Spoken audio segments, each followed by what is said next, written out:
If you've ever stumbled through a social media site around Valentine's, you know women love to show off what their boyfriend or husband surprised them with. So this should be the one who wins Valentine's with 1-800-Flowers.com. Right now, when you order early, you can get 18 pink and red enchanted roses for only $29.99. Valentine's Day is almost here, so don't put it off. Get 18 pink and red enchanted roses for only $29.99 from 1-800-Flowers. This gorgeous bouquet of radiant pink and red roses is the perfect Valentine's surprise she's guaranteed to love. Roses from 1-800-Flowers are picked at their peak and shipped overnight to ensure freshness. 18 red and pink enchanted roses for only $29.99 is a great reward for ordering early. This Valentine's, don't settle for anything less than 1-800-Flowers.com. To order 18 red and pink enchanted roses for only $29.99, go to 1-800-Flowers.com, click the radio icon, and enter code WINGO. Again, go to 1-800-Flowers.com, click the radio icon, and enter code WINGO. Order today and save at 1-800-Flowers.com, code WINGO.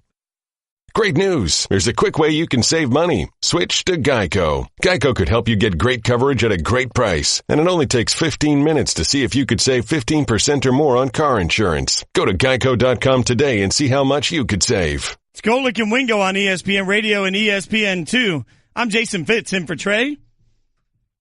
We got a Mike and a Mike. Yes, we do. A Golick and a Golick. Golick and a Golick. Two Golicks and a Fitz walked into a bar. That's really all I have. You're really obsessed with the idea of us all going to get a drink after this, aren't you? Well, I mean, I'm in Bristol. I don't have a lot of friends here yet, you know. What is it again? Cherry vodka? Yes. Or cherry rum. I mean, I'm open to that too. Okay. And if you want to get, or like cherry whipped vodka is also very good. How does vodka become whipped? Well, it's a flavor. They put like whipped cream and cherry flavoring into the vodka. I'm a fan of anything that involves whipped cream, so that's good by me. You know what? Sometime come over to the apartment and cherry whipped diet, and I like that. Your whole life will change. Fitz's apartment, to me, in my brain, just looks exactly like Matthew McConaughey's apartment from the first season of True Detective. A mattress on the ground, one small circular mirror up against the wall. I'll have you know, good sir, I was delivered furniture last week. Ooh, so because your wife wanted furniture in there. Yeah, it's funny. I could sleep on an air mattress for 6 weeks, but then when she's coming to visit, she's like, I better get a bed. Gonna need some furniture here. That's amazing how that works out. Wow. We're going to go back to Philly in a few minutes. But before we do that, let's get caught up on some of what's trending. After a decade as manager of the Yankees, Joe Girardi moved into a new role Wednesday as a studio analyst for the MLB Network. Well, listen, not shocking. He's 53. He's going to manage again. He worked here for a bit as well. We see this more and more in all the sports. If coaches want to take that year or so off, they'll go work in the media somewhere. Some are very, very good at it, and some stay in it, and some are just waiting to go back into their coaching, into their vocation, which is coaching and managing. And I think Girardi will be no exception. I think he'll be good. He was here at breaking it down to be an analyst, but then he'll be back managing again next year. It has become interesting to see the way sports media has become a talent incubator for guys that are waiting to dip a toe in. We saw a lot of ours and Herm Edwards and John Gruden finally take that plunge back. Louis Riddick's a name that constantly gets brought up when GM jobs are brought up. You have to imagine that's only a matter of time as well. So it allows you to kind of keep that 30,000 foot picture of the sport, stay in touch with a lot of people. It's really become a nice loophole, and it must be nice to have that kind of transferable skill set. Like, God forbid this goes south. I don't know what I'm going to do in the meantime that would constantly keep me prepped for this as well. Maybe being the weight guessing guy at a circus or something. There you go. It's a true skill. It's a skill. And we just saw, frankly, I think even the concept that once you go into the broadcasting world, that if you're there long enough, you're out of coaching. Well, John Gruden just totally John Gruden and Herm Edwards, both been out 8-9 years and both now back in it, still relatively in it by what they were doing, but back in it again. And I don't think it'll be 8 or 9 years before Joe Girardi is back at the helm again of a baseball team. Not at all. In the NBA, remember when the Clippers traded Blake Griffin, everyone assumed they'd also trade Lou Williams and DeAndre Jordan? See, that's why sports talk radio is great. What you say one day doesn't have to count to what you say the next, right? Well, we'll see. We'll see if DeAndre Jordan gets traded today. Does he go over to the Cleveland Cavaliers? We'll see. We were talking earlier. Adrian Wojnarowski was in here talking about not only would Cleveland maybe get someone, but it would be about getting rid of some of those people in the locker room as well. But as he said, it doesn't seem to be many teams are looking to take back these, some bad contracts, maybe only a few teams out there.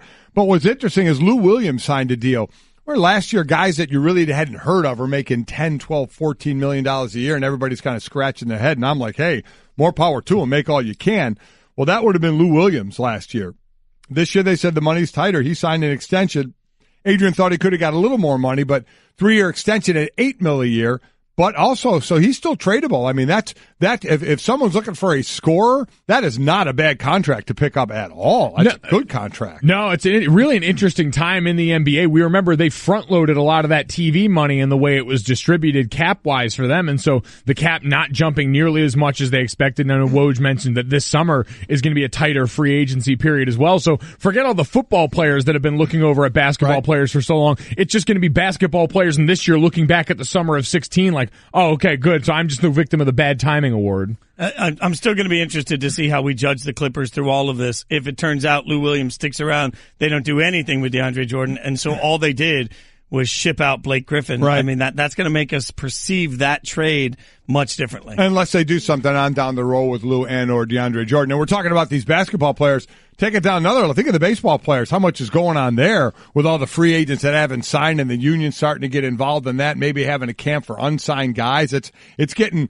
from the player side of it in baseball, it's been pretty ugly in a free agent period. First bit of labor dispute really there in almost a quarter century for Major League Baseball. We're not used to seeing that at Major League Baseball. The NBA feels a little less dire. We hear that next summer is supposed to get back to normal a little bit. We saw the valuations for all the franchises and the dollar amounts that they're bringing in are still way, way up. Everyone over $1 billion for the first time ever. But Major League Baseball's got some problems. Makes that Chief Wahoo theme seem a little more suspect now. The league leaning on them to change that mascot to conveniently distract from a really bad offseason for them. Been a bad one. Which is terrible timing because baseball may have some of the most marketable young stars they've had in generations. They need to keep us focused on that. And we have to do...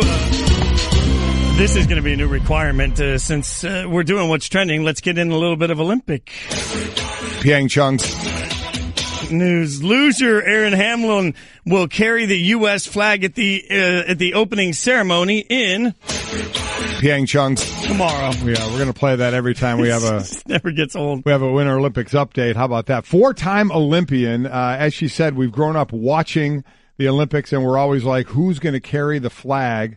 And to actually be that person is insane. 4-time Olympian, as Jason mentioned, a winner of the bronze medal in the 2014 games, retiring after these games. What an honor that has to be. Not only to make the Olympics, which I think is just one of the coolest things out there, but then to be, to carry that flag for the U.S., it's got to be awesome. An incredible moment for someone, again, a 4-time Olympian now, so to have been around the Olympic program and all of that training for so long and to get that honor is great. And she's a luger, so one of the sports that we're always excited to see. Do you think the folks over at the skeleton, though, kind of look at the luge people and judge them?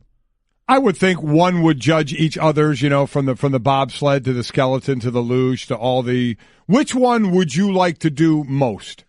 I would probably go the bobsled just because I've got more protection. The luge and the skeleton, you're out there. So what's the difference there? Is the luge, are they feet first? The luge is feet first. The skeleton is head first. Head first, That to me is the most terrifying of the bunch. Yeah, I would agree with that. Little life advice for you with the Wingo and Golic and Wingo tour bus that you have. Yes. You always have to sleep when you sleep on a bus feet first. You can never sleep head first. So your feet always have to face the front of the bus when you sleep in those bunks on tour buses, because if, God forbid, in the middle of the night there's an accident, if your feet go forward, that won't hurt you. If your head goes forward, that will. Oh, I did not know. From a man who spent years on a tour bus. I'm really just trying to angle for a reason to get like a magnetic fat head of me added to the Golic and Wingo tour bus somewhere. That's wow. I never would even have thought of that. Feet first. There you go. Feet first on the bus. The more you know. Feet first, and also on most buses you can't number two. So I remember you saying that you got to have a grinder. Oh my God! Here we go. I know. Listen, for our family, that's sound advice. I Someone's going to test it. Has to be talked about. You get a choice. You can luge. You can do the skeleton. You could be in the 2-man or 4-man bobsled. 4-man bobsled. 4-man bobsled? Yeah, because ultimately if that thing goes down, you got a lot of people around you that you can hopefully... Be cushioned off of as you're careening off the ice? Although, wait, I'm the little guy in this one, Yeah. and that means I have to go in the back, right? The little guy goes in the I back? don't know the order. I don't think because the little guy goes in the front. Somebody needs to tell me where if do the I go in the front, I'm go. out. So at a place I used to work out in Chicago, Asia Evans, who is on the one of the women's bobsled teams, was a bronze medalist in the last Winter Olympics. Was a former track athlete, right? And one of the strongest human beings I've ever met. Forget men or women. One of the most explosive athletes ever. And they take a lot of track athletes because they have such great lower body strength and turn them into the pusher. So I don't know which side whoever's pushing gets in, if they are in the front or in the back when this goes on. I don't know. If I have to be in front, I'm out completely. Yeah, you're done. Yeah, I'm done.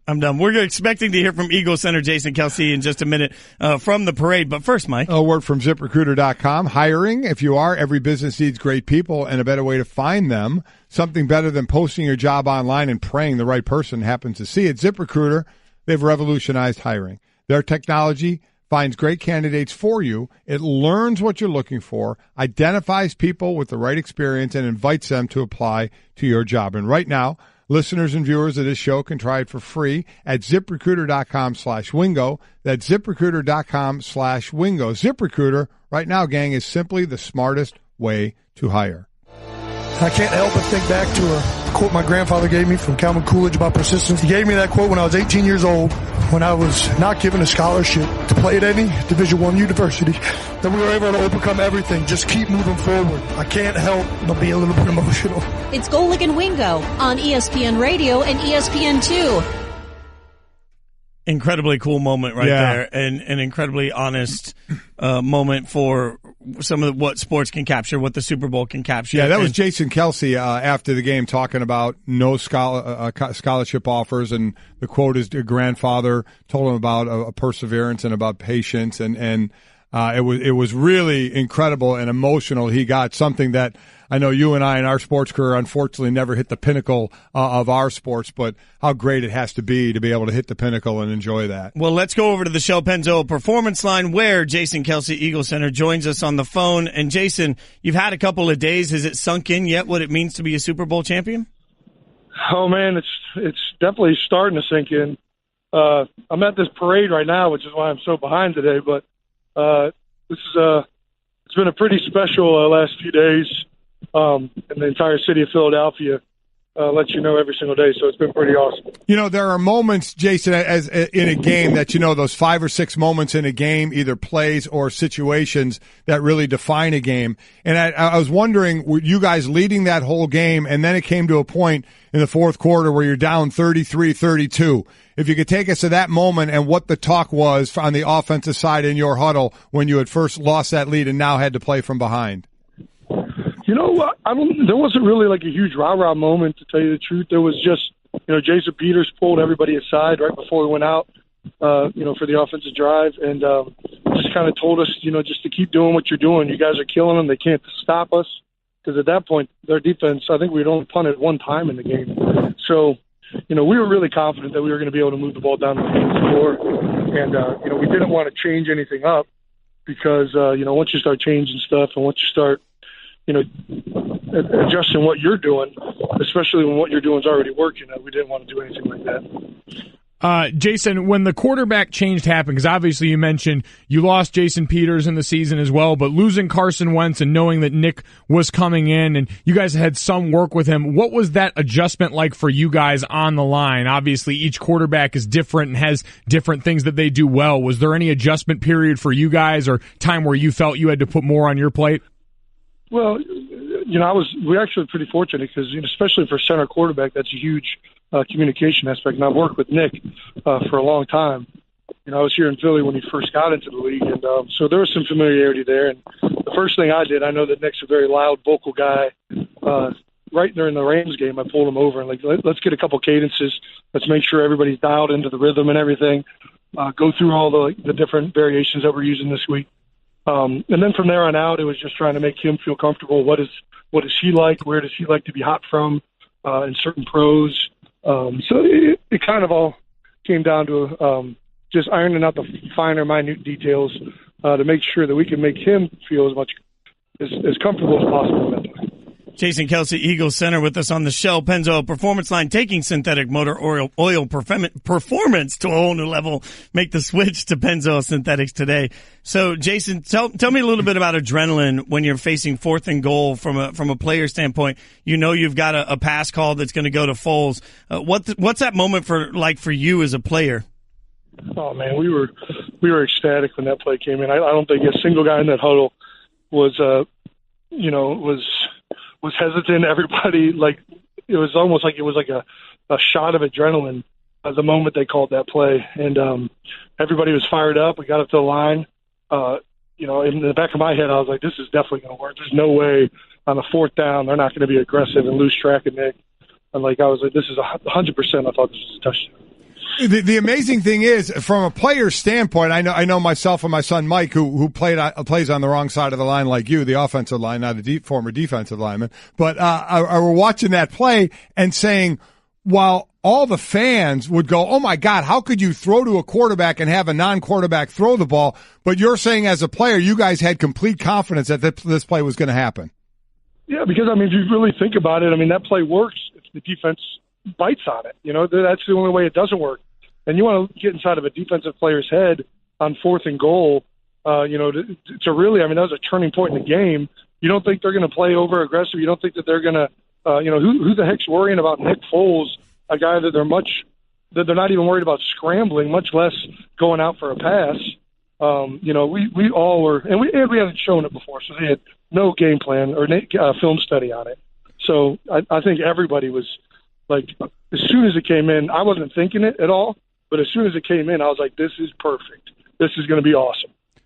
Jason, obviously you guys embraced that underdog mentality in that role from the beginning of this. You were underdogs all throughout the playoff run. I'm curious, as the injuries started to mount up this season, and you're a guy who's been around this league long enough to know that attrition is a part of the game, was there ever a moment of doubt in all that? Was there ever a moment where you thought, man, this is such a shame, everything had been lining up, maybe it's not our year? I think that when both Jason Peters and Carson Wentz went down, we had played with V a lot last year, and I had played a lot with Nick Foles. But anytime you lose a guy that's so vital to the offense, I don't think you can help but have some thoughts in your head initially. But that leaves pretty quickly once you get back at practice and once you get over the shock value of it. I thought that the Eagles, the bottom line is Howie Roseman, Joe Douglas, the front office, Doug Peterson, they did a phenomenal job of making sure that we had quality guys ready to go in there for those guys. That's a big thing. A lot of teams, quite frankly, don't have most teams don't have enough starters, quality starters to be good in this league. And we got guys in 2nd and 3rd string roles who are ready to go in there and play quality minutes and the product on the field not drop off too much. That's a testament to the team that's been assembled. It's a testament to the guys that we have in this club. Yep, and a huge difference to teams that try to make adjustments on you. You have other places to go because of the talent you have. Absolutely right. Jason Kelce, Eagles center, joining us, Super Bowl champ, Philadelphia Eagles. Jason, I was fortunate enough to play most of my career in Philly, never got to this point, but I certainly grew to love those Philadelphia fans and just how passionate they are. Can you give us some kind of thought about them and just where they are now and when you came back from the Super Bowl and the fans meeting you there and just how much they appreciate you guys? You could feel it the moment you walked back through the door of the NovaCare Center. There were people all outside, all down the street.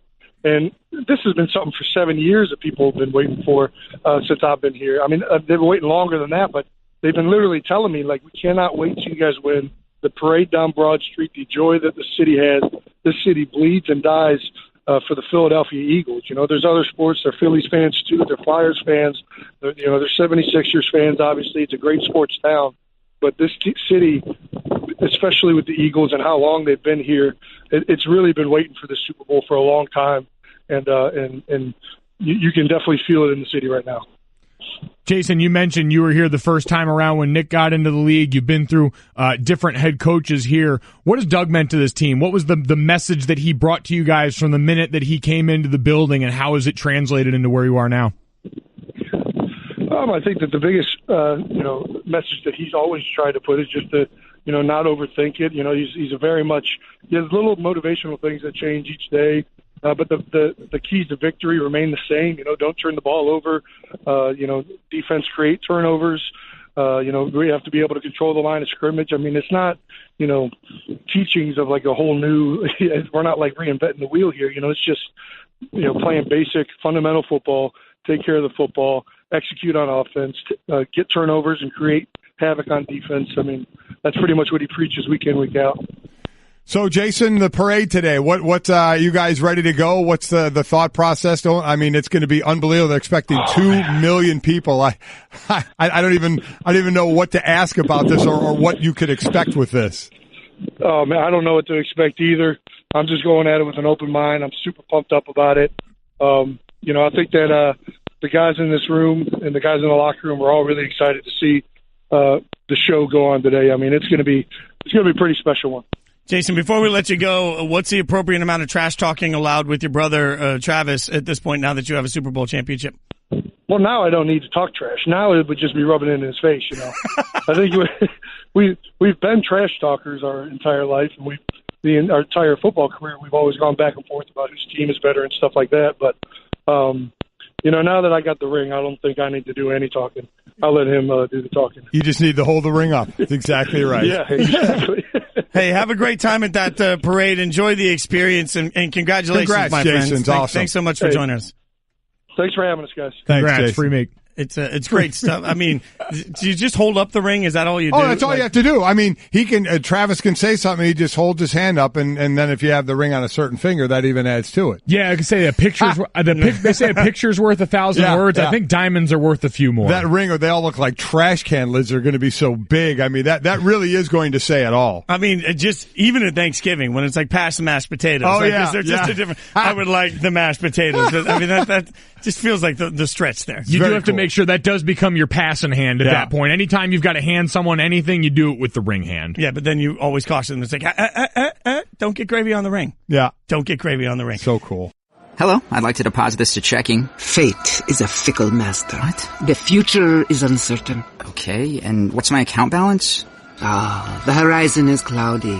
I see a long, treacherous voyage filled with great peril. Look, can I just get a deposit slip or something? A fortune bank teller. Surprising. What's not surprising? How much you could save by switching to Geico. I see a yellow-eyed serpent and a low APR. Geico. 15 minutes could save you 15% or more. I think one of the things that's going to be interesting to watch from the North Carolina perspective, Theo Pinson. Pinson spins away and throws it down with two hands. I'm interested to see how the two bigs of Duke deal with Cameron Johnson and Luke May in the action defending out on the floor. Goes to the left of Grayson Allen, top of the key, lobs it over the top, and Bagley dumps it home. What an alley-oop. It's Golick and Wingo on ESPN Radio and ESPN2. Golick and Wingo, ESPN Radio, ESPN2, presented by Progressive Insurance. I'm Jason Fitz, in for Trey. Getting to hang out here with Mike. And it's a 50-50 meeting after 100 meetings for a rivalry, for all the conversation, and I know it's cheesy, Sports Talk 101, best rivalry in sports, without even having that portion of the conversation. Just, frankly, respecting what Duke, North Carolina means to a rivalry. It transcends college basketball fanatic guy and goes to everybody. You hear Duke, North Carolina, it's the game during the tournament people will still want to see. It's the game during the conference tournament people want to see. And it's a game tonight we're all going to have our eyes on. No matter what the state of Duke and North Carolina are at the time, this is always the matchup. Always is. Always is, and it seems always will be. As you mentioned, last 100, 50 and 50, and only 2 points separate in total points, 2 points more for Duke in this one. But this is the question. It is an easy radio day question to ask, best rivalry in sports, and then you just open up the phone lines or Twitter or anything you do. Used to be fax it in, and you just You used to fax in your hot takes? takes? To get fax in? Oh, absolutely, without question. Great. Yes. Did you have like a fax machine at the desk? Yeah, well, there would be one out in there, and you know how the fax always falls off and rolls up behind the fax machine right. and all. Oh yeah, we used to have stuff faxed in, but I mean, this is age old, the best rivalry, and Duke Obviously there are those that have their favorites, but Duke, North Carolina is always up near the top when you do the total consensus overall. Part of it is because the dominance of the program. Thursday's game will be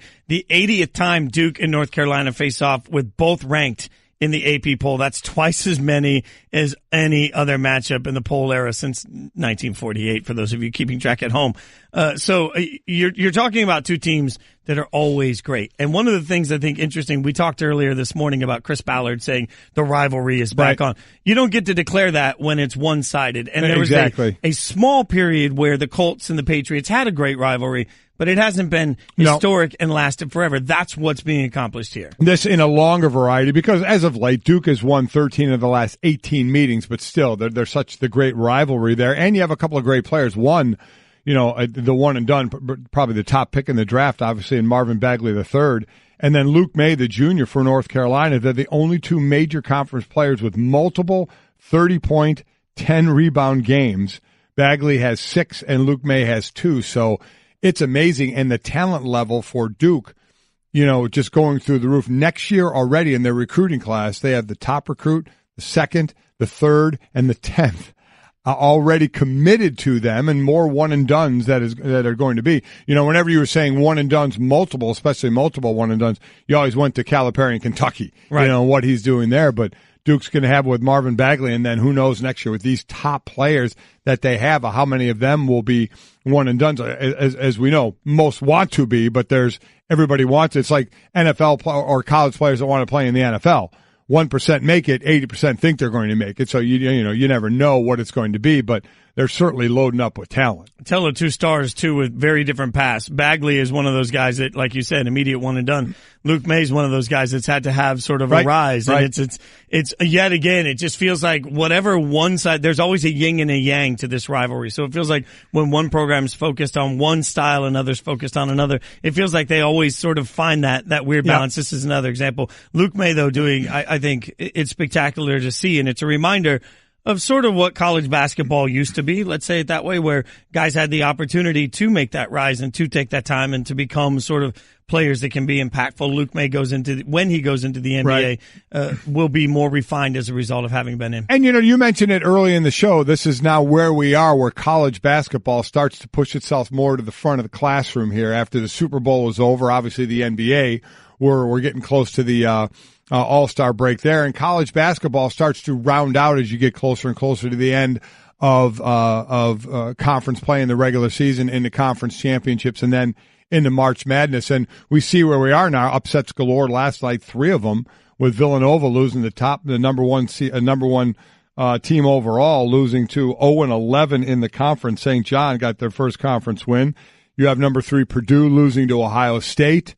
You have number 8 Auburn losing to Texas A&M. You have Virginia sitting there 22-1, undefeated in conference play. I'd like to, ask Jay, Villanova, Virginia, where are we on who he thinks the best team is, and wherever the top team is top teams are, is there a drop off into that next tier? Because you look at Duke and North Carolina, maybe off years for them. Duke sitting at 19-4 and sitting at number 9 in the country. And North Carolina all the way down to 21st in the country, sitting at 17-7. But as Coach Roy Williams, who was on with us yesterday, said, losing the players they did off that championship team. Well, and you mentioned Jay. We're going to get Jay to come with us and give us a little bit of his thoughts on the overall story, not just for this game, but for what's going on in all of college basketball. Golic and Wingo on ESPN. Turn your mic on. You are a professional. Yeah, we all noticed. I thought maybe nobody would notice. Oh, I knew it would happen eventually. Golic and Wingo on ESPN Radio and ESPN2. I'm Jason Fitz in for Trey, and that's my first mic mess up in the last couple of days. It'll happen again. It's okay. I'm pretty proud of that. We're presented by Progressive Insurance. All phone guests on the Shell Pennzoil Performance Line. But we are now going to go to ESPN college basketball analyst Jay Billis, brought to you by Wendy's, proud sponsor of the 2018 John R. Wooden Player of the Year and maker of the single greatest Bacon Jr. cheeseburger in history. I have an obsession with Wendy's, I'll admit that. So, Jay, we all have an obsession with this rivalry, particularly with Duke and North Carolina. What makes this rivalry as spectacular for everybody as it is? Fitz, I think most rivalries are this important to the participants, whether it's Xavier Cincinnati or Auburn, Alabama. To the participants, they're all the same. This one's captured the imagination of people around the country and really around the world because of how good the two teams are traditionally, and the rivalry always delivers. Every game seems to deliver. And I saw this on SportsCenter last night, and even though I think I've seen it before, it's amazing. Last 100 games between Duke and North Carolina, it's 50-50, and 2 points out of the 15,000 or so scored in those 100 games separates the two teams. I mean, I don't know of any rivalry that can boast that. Not only sort of the national championships that have been won since Roy Williams and Mike Krzyzewski were both there. It's been 5 between the two teams. The number of ACC titles, number 1 rankings, all that stuff. But 50-50 and 2 points total separating the two teams in the rivalry is hard to imagine. It's crazy. You almost think you made it up. Duke has scored 7,767 points. UNC 7,765. I mean, you almost can't make that up. It's just incredible. So, Jay, you were a player and a coach in this rivalry. What's the difference? What's standing there knowing you can't do anything as a coach about it, or a player being on the floor? How did they differentiate in this rivalry? For me, it was much better being a coach because I didn't get dunked on as a coach. When you're in the rivalry, it's a lot more difficult to avoid that happening. But it was. I don't think, Mike, you can explain it. It's kind of like I'm sure in your career playing in football. People can come to your games or your practices and see how physical and difficult it is, but they have no idea until they're in it. And this rivalry, more so than any other game, it's the most intense game I've ever played as a player. And it was certainly incredibly intense when you're in it as a coach, and it stands above all the others as a broadcaster. But as a player, there's no way to describe the feeling leading up to the game, the feeling in the game. It's an intensity level that I didn't feel in any other game, and it was something I didn't grow up with. I grew up in Los Angeles. I had no idea about it until I got here, and you got indoctrinated in a hurry. We're talking to ESPN college basketball analyst Jay Billis. One of the things standing out to me, Jay, is that North Carolina has a stretch here of 3 conference games in 5 days. You just mentioned the intensity. How do they manage the intensity of this particular game and still come out of it in a situation where it doesn't hurt them for the next couple? That's a good question. I think you have to throw everything you have into this one and then move on as soon as it's over, win or lose, because obviously one team's going to lose this thing, and it's not a death knell. I mean, last year North Carolina lost this game, won the national championship. They lost at Virginia last year. They only scored 43 points, won the national championship.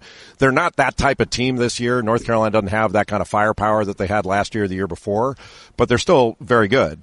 But they've got the toughest stretch. I think by the end of the year, if North Carolina doesn't have the toughest schedule in the country by the last ACC game, I'll be shocked, because the next 6 or 7 games, that's as brutal a stretch as anybody has in America, and it starts with this one.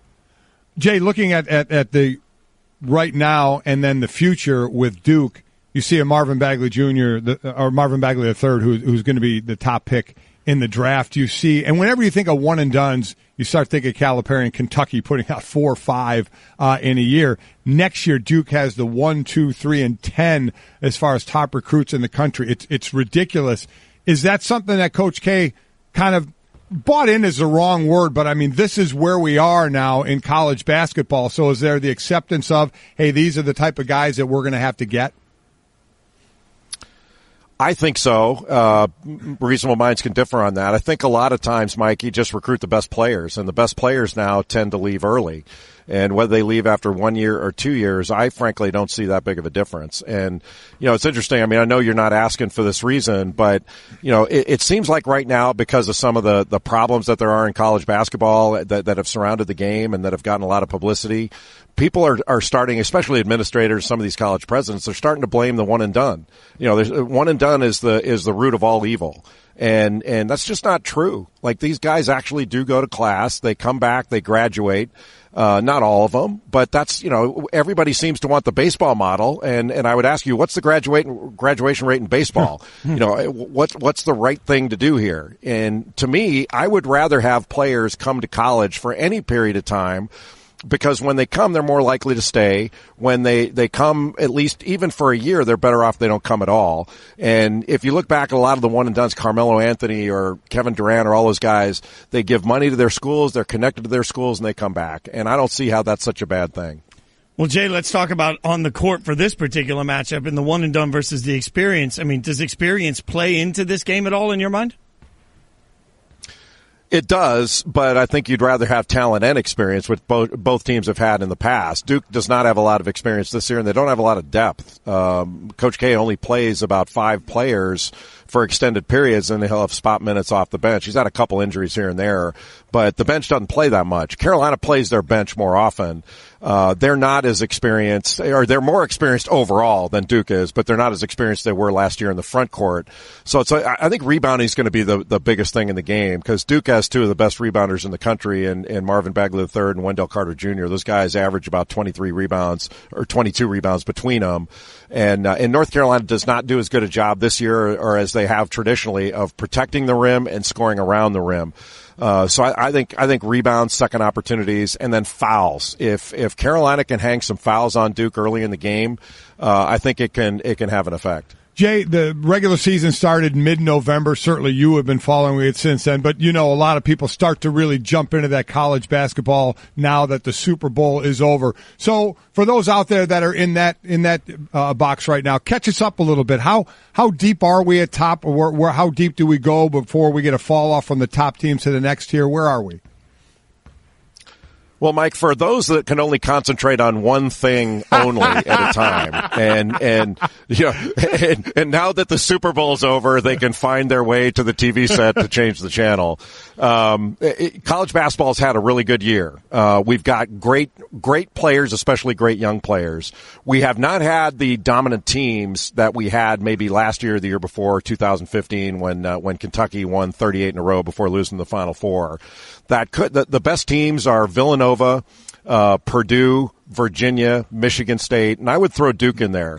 But it's much like 2010, where we went to the NCAA tournament and you didn't have a team where you go, yep, they're the ones. Like last year, I knew North Carolina was the best team. Doesn't mean they're going to win, but I knew it. This year, it's more 3 or 4, and then there's a drop off. So it's going to be a little more volatile going toward the tournament.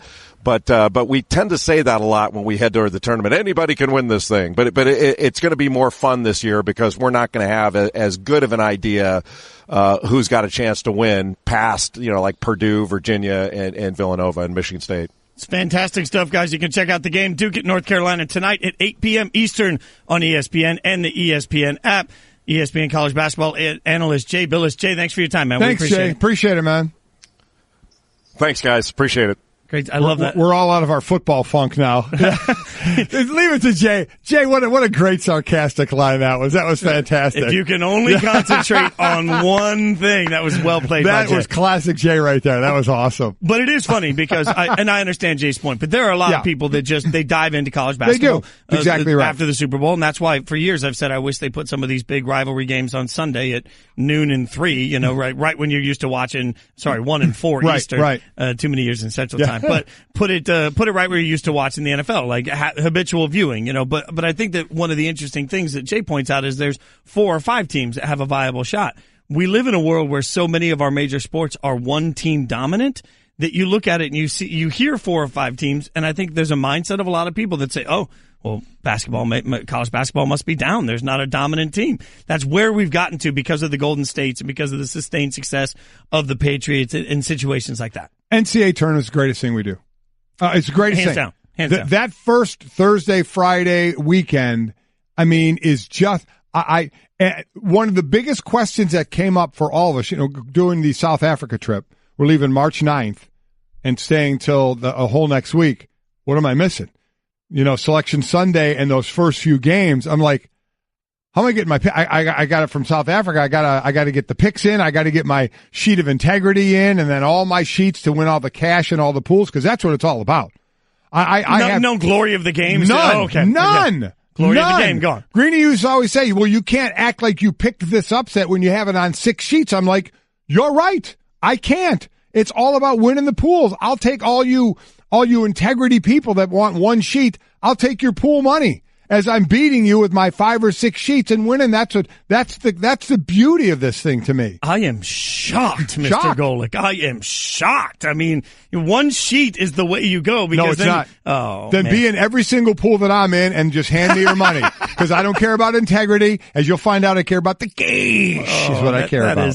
Got to get him paid. Coming up, we'll get back to Philly and check in on the Eagles parade. Plus, we'll play Love It or Shove It and update the show's theme music. All coming up, Golic and Wingo.